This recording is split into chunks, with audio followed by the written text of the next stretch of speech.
Boa noite, sejam muito bem-vindos a mais um podcast da Unicecal. Hoje, dando continuidade ao nosso quadro Religiões. O nosso convidado é um convidado ilustre, que é o Diego Gabriel Lopes, que vai falar um pouco mais da religião pagã. Seja muito bem-vindo, Diego. E eu espero poder tirar as dúvidas que todos tiverem em relação ao paganismo, assim como também explicar um pouco da minha trajetória nesse caminho. Entendo. E, Diego, para começarmos, você poderia falar um pouquinho como começou na religião pagã e o que é a religião pagã para o pessoal que não tem muito conhecimento estar por dentro do assunto? Então, o paganismo tem vestígios dele de um começo mesmo desde o período paleolítico. O paganismo existe há milênios, por assim dizer mesmo. E o paganismo o que seria? Em suma, seria o paganismo aquilo que difere das religiões tradicionais. No caso, o cristianismo, o islamismo. O pagão é aquele mais voltado para os cultos politeístas, ou mesmo panteístas ou animistas. Ou seja, é aquele que tem os cultos voltados para diversos deuses com diversos afins. E eu comecei a estudar o paganismo durante a minha adolescência. A partir de 2016, quando eu tinha uns 14 anos, eu já tinha interesse por livros e comecei a ler. Mas eu comecei a iniciar minha prática mesmo a partir dos meus 16, 17 anos, em 2019, e até então venho praticando. Mas de tempos de estudos eu tenho mais de 8 anos. Pode ir. Então, para começarmos, você poderia falar um pouco dos deuses que você cultua, porque eu acho que a grande maioria conhece os mais famosos, como Odin, Zeus, mas muitos acham que ficam restritos a isso. Você pode comentar os deuses que você cultua e os que são também mais cultuados, mesmo que você não os cultue, mas quais são os principais deuses que as pessoas seguem? Sim, com certeza. Então, dentro dessa abrangência, vai variar muito também da crença da pessoa. Como eu disse, o paganismo ele abrange várias doutrinas ou religiões. O pagão é aquele da tradição que não se mistura com a cristã, o islamismo, as tradicionais, como eu já mencionei. Então, vai variar muito, dependendo do caso, da religião que aquele devoto segue. Se ele for de um panteão nórdico, claro, ele vai cultuar Odin, Freya, Thor. Agora, se for de um panteão helênico, ele vai cultuar Zeus, Atena, Afrodite, deuses ocidentais, no caso, né? Então, eu, de preferência minha mesmo, eu sigo uma tradição mais eclética. Eu cultuo as divindades das quais eu sou mais próximo, tenho mais afinidade. E neste meio eu encontro divindades celtas como Cernunno, divindades gregas como Atena, Dionísio, Afrodite e até mesmo divindades nórdicas como o próprio Odin. As menos conhecidas dentro desses panteões são os 12 olimpianos, dentro do helenismo, das nórdicas os arcadianos, e assim por diante. Varia muito, como eu disse, do contexto, do ramo pagão que aquela pessoa segue, pois o paganismo em si não é só uma religião, são várias que podem ser abrangidas nesse contexto. Diego, boa noite. Eu não cumprimentei ainda, né? Eu gostaria de saber um pouquinho mais a respeito das runas. O que são as runas e você poderia explicar pra gente? Com certeza. As runas de Odin surgiram, segundo o mito, quando Odin se dependurou do Yggdrasil, que é a árvore da vida, de cabeça para baixo durante 9 dias. E durante esse processo, as runas escorreram com sangue da sua cabeça na terra, formando o que conhecemos por elas hoje. Elas são tidas como entidades vivas, ou mesmo conceitos. E elas existem dentro do alfabeto Futhark, que inclusive o Futhark é composto pelo nome de algumas runas, e elas são feitas tanto com propósito de oráculo, adivinhação, como mesmo também amuletos e talismãs. São ótimos para trazer determinados contextos de sortes, por exemplo. Inclusive, eu preparei um jogo para vocês. Se vocês quiserem, podemos dar continuidade. O jogo vamos deixar para o final, que a gente fecha bem o podcast com o jogo.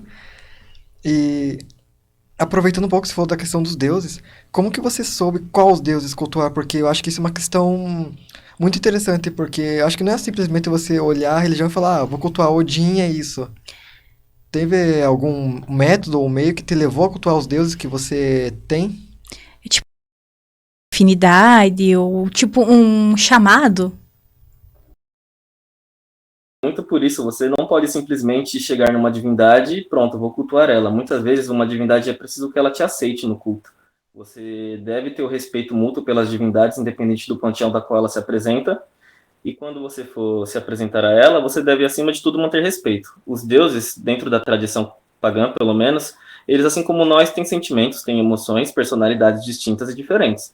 Portanto, cada deus vai ter o seu modo e meio de ser constatado. A divindade que eu mais cultuo, dentro das que eu cultuo, é Atena, que eu considero, inclusive, tenho muito carinho por ela e considero como uma mãe. Atena, quando eu comecei a cultuá-la, na verdade foi como um chamado, eu senti uma grande vontade e resolvi acender uma vela e fazer um pedido. E na mesma noite eu tive um sonho confirmatório e foi muito prazeroso. E desde então tenho me firmado, inclusive esse colar que eu porto é da minha deusa.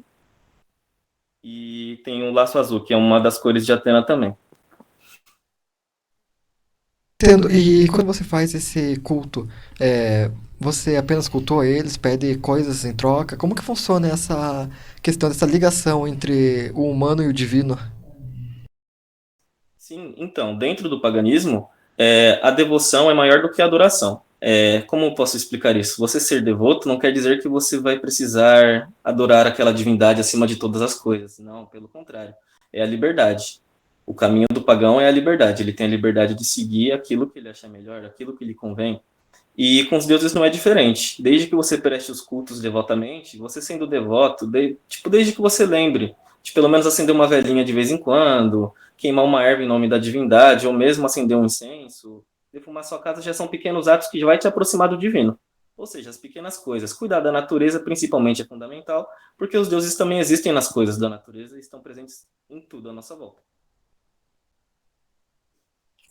Você já vem de alguma vertente familiar pagã ou você vem de alguma vertente padrão, assim, mais comum de religião?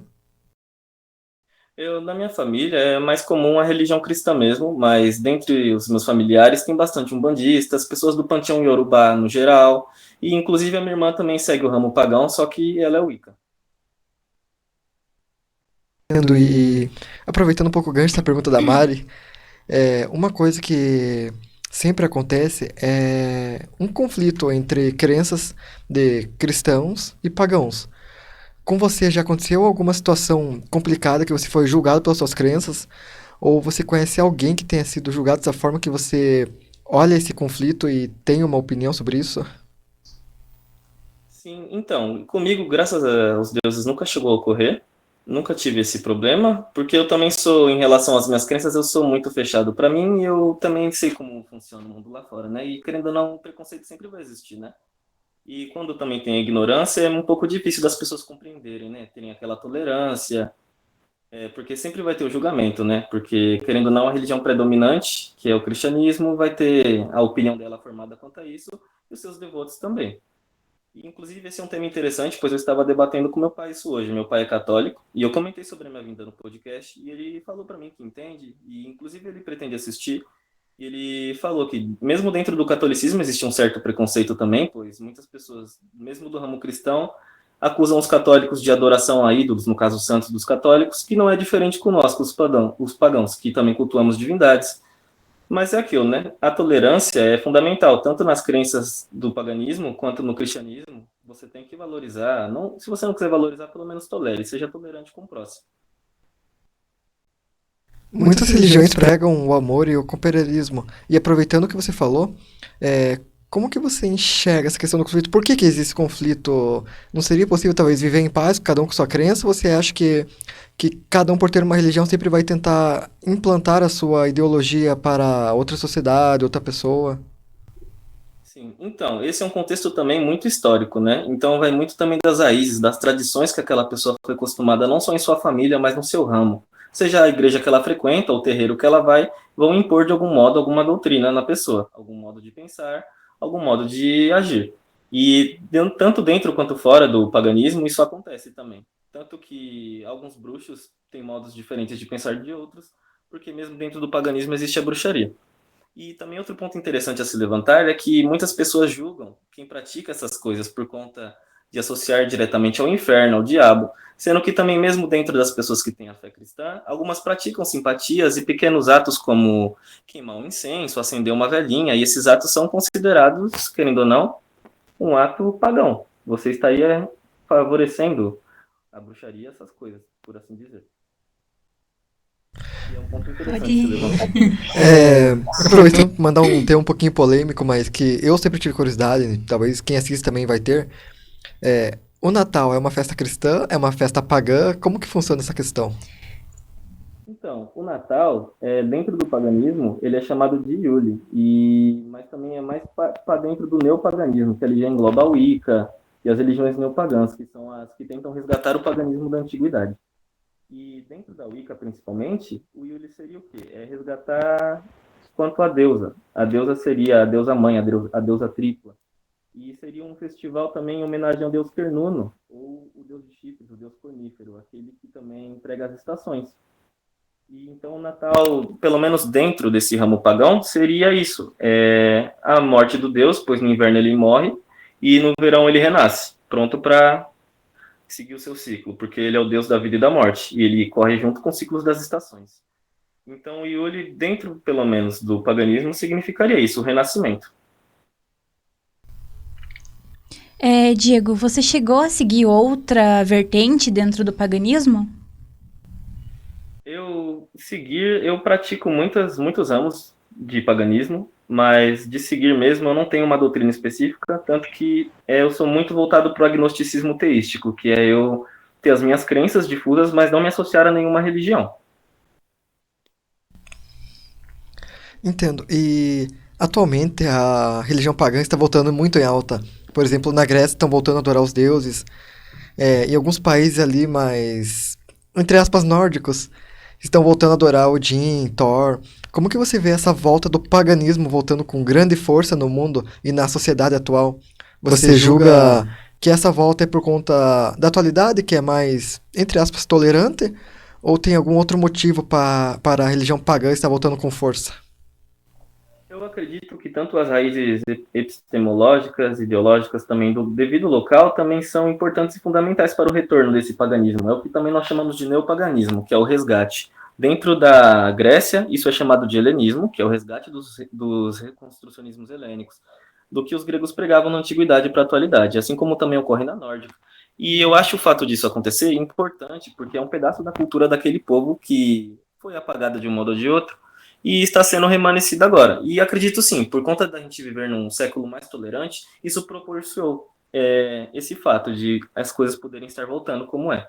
E eu acho isso um excelente, porque as pessoas que tinham algum medo, algum receio por conta de alguma fé imposta, podem começar a procurar por quanto às suas raízes, seus desejos e vontades, porque a fé é para todos, e independente do que você crê, você deve ser respeitado. Pode mandar que eu tô elaborando a pergunta ainda. Então, puxando um pouco para o que você falou, você acredita também na religião cristã? Você tem esse conhecimento? Ou você fica muito mais na pagã? Você tem essa certa dualidade entre as duas religiões, tanto por conta de crenças como de família, ou não? Sim, já me aconteceu muitas vezes. Inclusive, o nome do meu filho, Miguel, é por conta do arcanjo Miguel, eu não nego. Mesmo sendo pagão, eu já fui cristão na época da minha vida e não vou negar. Sempre tive fé em Cristo, em Deus, já me ocorreu. Assim como muitas pessoas que também deixaram de seguir o cristianismo para seguir outra religião, tiveram algum momento de impasse, aquela dualidade. Às vezes até mesmo medo de estar fazendo a coisa certa ou errada. Mas se você sente no seu coração que está tocando a verdade, é importante você seguir isso. A intuição é uma das coisas mais maravilhosas dentro do paganismo. A gente aprende a resgatar o que tem dentro da gente e trazer para fora. No caso, a sua melhor versão. E quanto melhor você fizer isso, melhor para você. Ok, Não, pode falar. tá. Então, eu queria saber se você, ou pessoas dentro, né, do paganismo, assim, procuram vocês por ter essa ideologia de que o pagão age pro lado mal do ser humano. Sim, sim, já me ocorreu muitas vezes. Pedidos de amarrações, de como as pessoas também chamam involuntariamente, que também é uma palavra errada, que é macumba. Pedir para, sabe, fazer essas coisas. E é muito comum, porque a primeira coisa que eles vão pensar é que você prega o mal e que você faz o mal, o que é totalmente mentira. Tanto que a magia em si, dentro do paganismo e da bruxaria, muitas pessoas vão falar magia negra, magia branca. Magia não tem cor. O que tem cor somos nós. Nós vibramos de uma cor, de alguma intensidade, e transmitimos isso para a magia. A magia não é má nem boa. Você vai transformar isso. Você vai usar ela para fazer o que você tiver em mente. E pode ser bom ou ruim, mas aí também eu já acho interessante aplicar o conceito de uma lei. Eu chamo a lei de ação e reação. Ela também é uma lei, ela pode ser aplicada na bruxaria, porque toda ação que você gera traz uma reação. Não espere fazer um feitiço ruim esperando que você vai receber coisas boas, porque nem sempre é assim.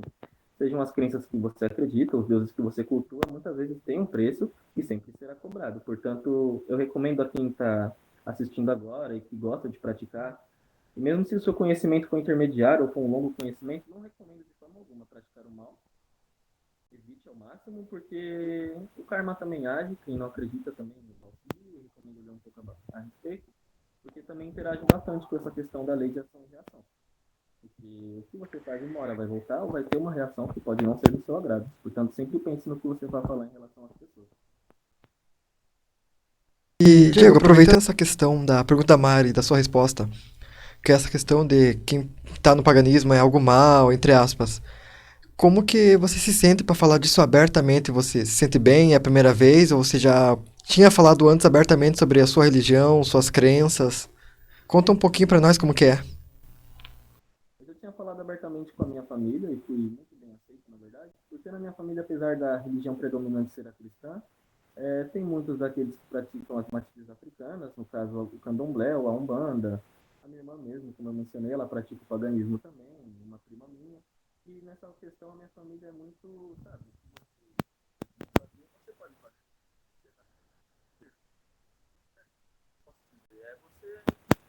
é o dono da sua cabeça. E dentro da minha família eu nunca tive discriminação por conta disso. Só muitas dúvidas, o que eu não sinto vergonha nenhuma em expressar, de comentar. E sempre que eu posso esclarecer alguma coisa para eles em relação às coisas que eu pratico e faço. Ah, entendo. E voltando um pouco a essa questão, sua família aceitou tranquilamente quando você comentou pela primeira vez? Ou foi bem complicado? Não, foi, de verdade, foi muito tranquilo, não tive problema algum. Não cheguei sequer a ter alguma discussão por conta disso. A primeira pessoa que ficou sabendo foi a minha mãe, e quando eu comentei com ela, ela inclusive ficou feliz por mim, por eu estar escolhendo o caminho que eu acho apropriado para mim. E desde então eu estou aqui e não me arrependo de nada. Diego, você poderia mover um pouquinho o celular para frente e tirar um pouco o dedo da tela que tá bem. E falar um pouquinho mais alto no nosso microfone por conta do áudio, que tá dando um probleminha aqui. Isso, melhorou.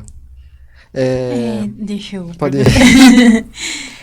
Você disse, né, que a tua família sempre aceitou tranquilamente e respeitou, né? Conta pra gente, eles têm curiosidade em saber mais, em conhecer, até mesmo fazer os jogos, né, das runas e tal? Sim, já me ocorreu. Inclusive, além das runas, eu leio mãos, mas a leitura de mãos é algo mais presencial, a quiromancia no caso. E eu já fiz para muitos familiares meus, jogo de runas também já fiz, inclusive já convidei alguns parentes para participar de feitiços e rituais comigo. E eles foram bem receptivos, participaram e compreenderam. Mesmo que foi algo novo, eles não experimentaram novamente, mas disseram que foi muito interessante essa nova experiência. Nessa parte, eu me orgulho muito da minha família por ela ser tão receptiva e tão aberta em relação a esse assunto, que querendo ou não é polêmico. Entendo. E você comentou uma questão, a dos feitiços, eu fiquei curioso. Os feitiços, como é feito todo esse ritual, essa preparação, e o que que você não faz? Porque eu imagino que pedem de tudo, né? Então, o que que você não faz de nenhum jeito? Eu não trabalho com amarração ou qualquer coisa que fia o karma de uma pessoa. De forma alguma, eu nunca vou usar magia para interferir na vida de alguém. Isso é uma lei para quem é bruxo, é bruxa, mago, feiticeiro, sabe? O que você faz, como eu mencionei, tem a lei da reação, vai ter uma reação. Então não espere coisas boas se fizer coisas ruins. Portanto, eu evito lidar com essas coisas. Entendo. E assim como nas religiões de matriz africana, vocês também fazem oferendas aos deuses? Como são essas oferendas se vocês fazem? Com certeza, nós fazemos. Isso varia muito e depende muito dos deuses em questão. Como Atena, por exemplo, minha deusa, eu cultuo ela e sempre costumo deixar um ramo de oliveira, velas azuis, porque é uma preferência de cor para a deusa, e cantar algum epiteto. Ou então, ler alguma oração, elaborar orações, poesias, coisas que tocam a sua alma e que são do seu interior, são as mais apropriadas para oferecer aos deuses. Coisas que você realmente acha que vão valer a pena entre o elo de vocês. Portanto, além de ser algo também, como eu posso dizer, doutrinado, você também tem aquela liberdade de incluir o seu sentimento naquilo, o que você quer para se aproximar dos deuses. Puxando um gancho da pergunta da Mari aqui, já aproveitando, na cultura nórdica tem muita questão do sacrifício, né? Então, na época dos vikings tinha sacrifício humano, sacrifício de animais. Quando tanto você como outra pessoa cultua os vikings, os deuses nórdicos, Como que é feita essa questão do sacrifício? Vocês têm que fazer sacrifício de animais? Pode ser de alguma outra coisa para equilibrar isso? Como funciona?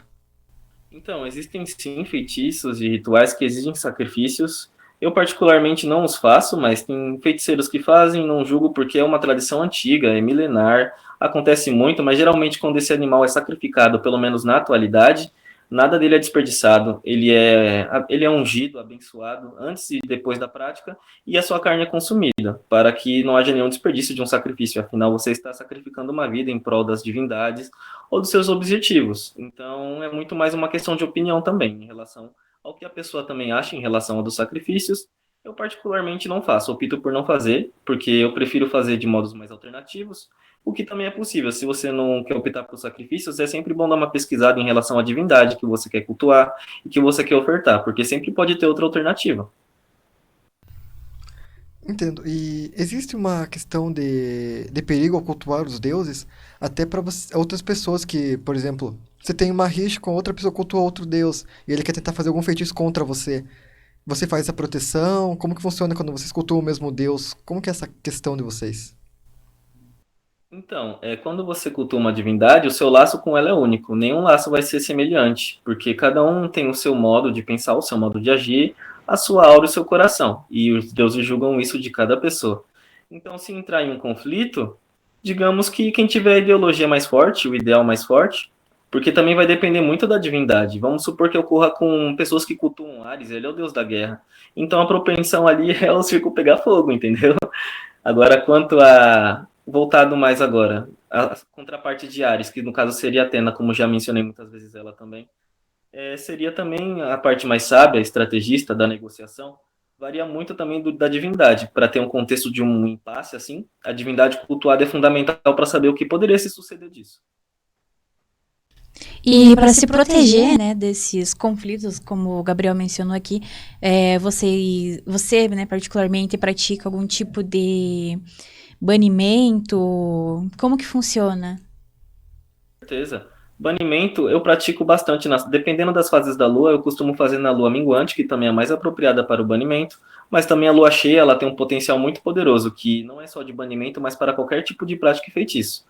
E eu sempre me protejo, eu tenho meus talismãs, meus colares, e também eu sou adepto do uso de círculo mágico, que é você fechar um círculo à sua volta para evitar o transpassar de energias que não lhe pertencem. Como, por exemplo, se as pessoas te desejarem coisas ruins, o círculo mágico vai impedir aquela energia densa de adentrar no seu campo energético. E são formas fundamentais de se proteger. E você que pratica magia ou se interessa em praticar, recomendo muito que você leia sobre o círculo mágico, leia sobre proteção tanto astral quanto psíquica, porque é importante você saber se proteger, porque nem sempre tem pessoas bem intencionadas. E mesmo aquele que não pratica magia, só de ter um mau pensamento, essa vibração ruim pode chegar até você. Então é sempre bom você estar protegido. A gente um pouquinho como que funciona, como é o círculo mágico? O círculo mágico, geralmente, ele pode ser aberto de sentido horário. E, geralmente, as pessoas também, dependendo da tradição, formam um pentagrama dentro do círculo. Só que quando o pentagrama é formado dentro do círculo, ele deixa de ser um círculo e se torna um pentáculo, pois ele vai ter o círculo de proteção, as quatro pontas, água, terra, fogo e ar, e a ponta superior do pentagrama seria o espírito, que no caso o espírito somos nós. Nós temos os quatro elementos em nosso interior. Isso é fundamental. E quando o círculo mágico é aberto, você está numa zona de proteção. E o fundamental para você criar um círculo mágico é ter visualização. Perceba que também visualização é diferente de imaginação. Geralmente a imaginação pode vir de uma forma espontânea, algo que você não queria que viesse na sua cabeça. Mas a visualização não, é algo que você ordena na sua mente, algo que você cria. E com a visualização, você abre o círculo no sentido horário e quando finalizar suas práticas ou sua proteção, fecha no anti-horário, para dispersar aquelas energias. Entendo. E, Diego, aproveitando um pouco a questão da pergunta da Mari, você falou, até no comecinho da entrevista, sobre a questão das runas. Como que funciona o jogo de runas? Como que você faz para aprender a jogar? Porque eu imagino que não é só jogar e adivinhar o que você quiser. Então, como que você faz para jogar, aprender sobre as runas e ter esse contato entre você e os deuses para explicar? Então, sempre antes de iniciar um jogo, eu abro o círculo mágico, onde as runas estão, e também abro um à minha volta. Inclusive, como eu mencionei, eu tinha preparado um jogo e eu já fiz isso, porque é fundamental manter as energias concentradas ali. Eu comecei a jogar runas em 2019, então eu li em suma, um livro chamado Livro das Runas, que é um bom exemplar para quem quer começar, e também li muitos materiais. É importante, porque é como eu posso dizer, é um instrumento que vai te ajudar e auxiliar no seu caminho, porque se você só chegar ali com o oráculo adivinhatório sem ter um conhecimento prévio do que ele faz, você às vezes não vai acabar nem manifestando nada. Fora que também é fundamental você consagrar o oráculo, energizar ele, ter ele próximo de si também para ser efetivo. Quanto mais conectado você for com o seu oráculo, melhor ele vai ser. Isso não só nas runas, também no tarô, no baralho cigano, em qualquer forma de adivinhação. A gente está chegando no final do podcast, obrigado pela explicação. E você poderia fazer um jogo para nós de runas para demonstrar como é para fecharmos o podcast? Com certeza. Só um segundo, eu posso virar a câmera aqui? Eu deixei preparado um jogo, não sei se vocês estão enxergando. Só um segundo. Deixa eu arrumar a tela aqui.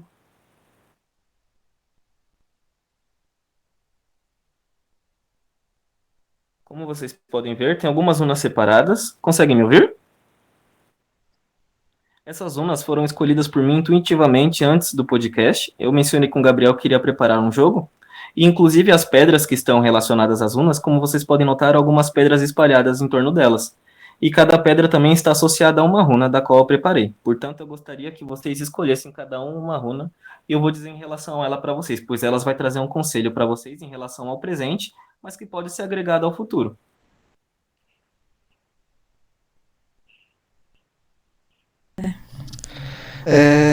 Eu queria pegar aquela do meio ali, que meio que parece uma setinha. Deixa eu Essa? pegar aqui pra mim. Essa. Isso. Runa Lagos. Essa runa, Gabriel, é a runa da água e da lua. Sabe o que isso significa? Ela está atrelada aos mistérios, à intuição e também ao lado feminino. Porque, querendo ou não, todos nós temos o sagrado feminino e o masculino dentro de nós. A runa Lagos, como você pode ver, ela estava orientada para a esquerda. E para a esquerda eu associei ela à pedra ágata de fogo. O que isso quer dizer? Que é um momento de você fortificar suas energias, porque a ágata de fogo ela é uma pedra que traz proteção e também traz o fogo necessário para vencer na vida, entende? E a presença da runa Lagos nisso indica que você precisa confiar mais na sua intuição, deixar um pouco de ser mais racional e focar um pouco mais na sua intuição, pois, como eu disse, ela é associada à água e à lua. A água e a lua são instrumentos, ou como eu posso dizer, fundamentos mais associados ao sagrado feminino, que é repleto de intuição. Então, se você aflorar isso dentro de você, vai ser um bom pontapé inicial para novos projetos. Eu acredito que você possa ter algumas ideias em mente já, e essa runa vai associar isso a você. Então, se você quiser, ou se você crer, você pode dormir mentalizando esse símbolo. Vou deixar ele bem visível para você. Entendo. Vai te auxiliar bastante. Ela recomenda Mas- muito É, que minha você vez, trabalhe a sua intuição. Eu quero bem essa que você colocou a mão. Runa. Essa aqui, A outra. perdão. Essa? Isso. A Raido. A runa Raido é a runa da jornada. Ela é voltada também ao símbolo do charrete, do cavalo, ou seja, é uma jornada que você vai percorrer. Essa jornada é o quê? Como eu posso dizer? Ela pode ser tanto física quanto espiritual. Mas, em suma, ela é mais voltada para o espiritual e, como eu deixei aqui apontada, ela está voltada para a direita. E a pedra da direita, que eu trouxe em relação a Raido, é a ametista, que é a pedra da espiritualidade. E também ela é voltada para a magia, a intuição também, igualmente. E ela, associada a Raido, lhe traz um caminho, que seria uma viagem espiritual. Ou seja, você vai passar por alguma transformação espiritual e vai ser benéfico para você. E não só em relação a isso, também em relação ao físico, é provável que você faça alguma viagem sim, e quando você realizar essa viagem, você vai ter bons benefícios. Vai ter boas lembranças, boas colheitas, mas acima de tudo, bons aprendizados. Essa runa, em suma, muito dificilmente vai representar uma coisa ruim, porque a jornada dela é em relação a tudo aquilo que você pode adquirir. É uma jornada para a sua transformação. Entendo. Sei. Diego, a gente está chegando ao final do nosso podcast e eu gostaria de agradecer a sua presença aqui hoje por falar abertamente com a gente sobre um tema tão interessante como é a religião pagã, fazer o jogo de runas para a gente e mostrar toda essa questão de como funciona o jogo de runas, como que você arruma esse ritual Então, E disponibilizar esse tempo pra É. gente, né? De tão longe. Eu que agradeço o convite, vocês são maravilhosos, agradeço de verdade, eu desejo todo o sucesso do mundo para vocês. Aliás, Igualmente. eu poderia fazer uma divulgaçãozinha para quem gostaria de estudar mais e conhecer mais a sim, respeito? sim, claro.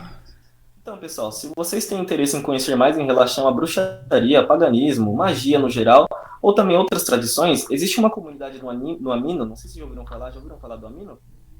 Já. Já. É uma plataforma de comunidades. Existe uma comunidade lá chamada Wicca e Bruxaria. Eu sou um dos moderadores da comunidade e recomendo muito ela, porque lá não tem preconceito, você vai ser aceito independente da sua crença e fé, e vai poder estudar. Tem muitos livros em PDFs disponibilizados lá para os seus estudos, para você adquirir conhecimento e, é claro, também para estudar. Vai ser ótimo ter vocês por lá, estarei lá aguardando todos vocês, caso queiram. E foi um prazer imenso participar, que os deuses abençoem imensamente cada um de vocês. E até uma próxima. Uma conversa, tem muito assunto pra falar disso ainda. Com certeza. Então, Aguardo ansioso. Diego, muito obrigado por estar aqui, por falar com a gente, disponibilizar tempo e fazer o joguinho de runas para nós. Então, todos do estúdio aqui, eu agradeço sua presença e sua disponibilidade. E esse foi o podcast da Unicecal. Boa noite.